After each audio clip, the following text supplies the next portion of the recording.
आत्मीय भाइयों, सादर प्रणाम। आज हम सभी भगवान की परम भक्त मीराबाई की चर्चा करेंगे। पावन प्रज्ञा पुराण में युग ऋषि परम पूज्य गुरुदेव मीराबाई का प्रसंग लिखते हैं। उसमें लिखते हैं, दृढ़ निश्चय मीरा।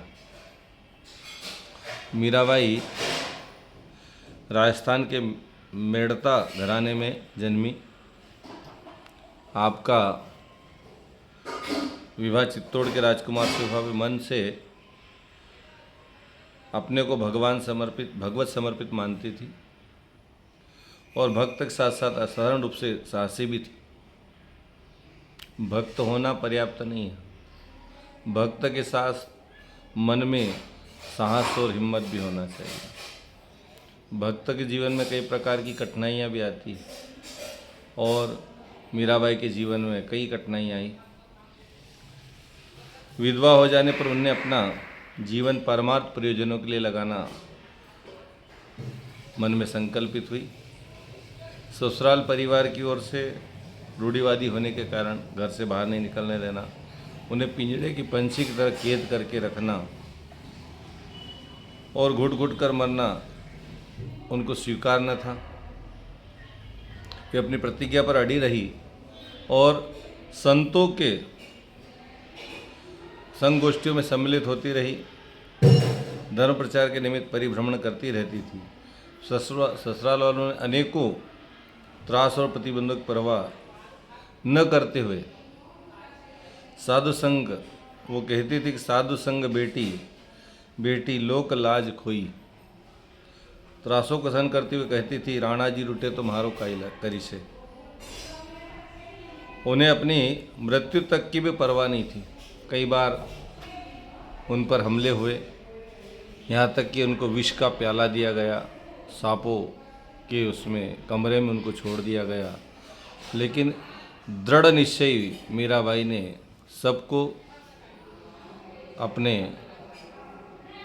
भक्ति के माध्यम से परास्त किया। भक्ति ऐसी हो जिसके लिए भगवान भी मदद करने के लिए तैयार हो जाए।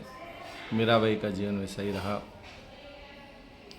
और उनने रैदास जी को, उस समय छुआछूत का बड़ा बोलबाला था, रैदास जी को जो चमारी का काम करते थे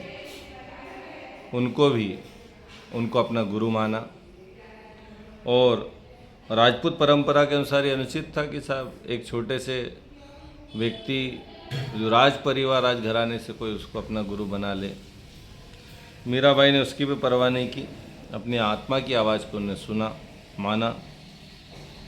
यहाँ तक कि चित्तौड़ के राज परिवार में जितनी रानियाँ राजकुमारियाँ जो भी थे उनको भी रैदास जी से जोड़ा और उनके मन में भी उनके प्रति श्रद्धा के भाव जागृत किए। वे भगवान की कृपा मुफ्त मांगने पर विश्वास नहीं करती थी, वरन अपना सब कुछ भगवान को समर्पित करते हुए वे गाती थी, सखीरे मैंने गिरधर लीनो मोल। बोले भगवान को मोल ले लिया। कैसे? श्रद्धा से, विश्वास से, भक्ति से, भाव से। मीरा को दृढ़ निश्चय साहसी भक्तों में गिना जाता है। भाइयों बहनों, प्रसंग छोटा सा ही गुरुदेव के द्वारा इसमें जो लिखा है और उसके पीछे का जो मूल भाव है कि भक्त की परम दृढ़ता भगवान के प्रति, भक्ति के प्रति, अध्यात्म के प्रति, धर्म के प्रति यदि अडिग हो जाए और उस ईश्वर पर इतना पूर्ण विश्वास हो जाए तो जहर का प्याला भी अमृत बन जाता है, सर्प भी माला बन जाती है और जितने भी दुनिया भर के त्रास उनको जो मिले हो वो उनके लिए कोई दुख का कारण नहीं बनती। कारण एक ही है कि उसे परमात्मा पर पूर्ण विश्वास था। ईश्वर है और वो मेरे साथ है। हमारे जीवन में संकट आते हैं तो हम घबरा पड़ते हैं। हमारी आस्था, हमारा विश्वास, हमारी श्रद्धा, हमारी भावना सब डगमगाने लगती कि पता नहीं ईश्वर है भी कि नहीं है, ईश्वर क्या करेगा पता नहीं। तो भाइयों बहनों, यदि हमें सीखना है तो मीरा के जीवन से सीखना चाहिए। कहते हैं कि मीरा को स्वप्न में भी भगवान ही आते थे, भगवान ही दर्शन देते थे, भगवान को ही वो रीझती थी और भजन करती थी। इसलिए हम सभी के जीवन में भक्ति के लिए दृढ़ विश्वास हो, धर्म के लिए अडिग विश्वास हो, हमारे मन में निष्ठा हो, आस्था हो, श्रद्धा और भावना हो। भगवान से जुड़ना पर्याप्त नहीं, भगवान से जुड़कर उस पर दृढ़ आरूढ़ हो जाए, तब जाकर भगवान जीवन में सहयोग करते, मदद करते हैं और जीवन में आते हैं। मीरा के जीवन में कई बार भगवान आए और अंततः भगवान मीरा उसी में विलीन हो गई। कहने का ये है कि हम सभी हमारे मन में अटूट विश्वास को जगाएं, अटूट श्रद्धा को जगाएं, अटूट भक्ति को जगाएं। भक्ति केवल मनोरंजन के लिए न हो, भक्ति भगवान के लिए हो, भक्ति भगवान के होकर करें, भगवान के लिए करें, भगवान के होकर करें। भगवान में हमारी पूर्ण आस्था जगे, ईश्वर में दृढ़ विश्वास पैदा हो जाए, आस्था पैदा हो जाए, तब हमारा भक्त बनना, भगवान को अपनाना धन्य धन्य होता चला जाएगा, इतिहास बना जाएगा।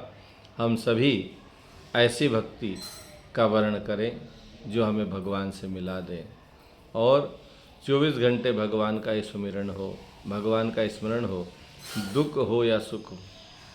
दुख आते तो सब याद करते, लेकिन सुख में भी याद करें, तभी हमारी श्रद्धा, आस्था, निष्ठा प्रभु के प्रति अटूट होती चली जाएगी।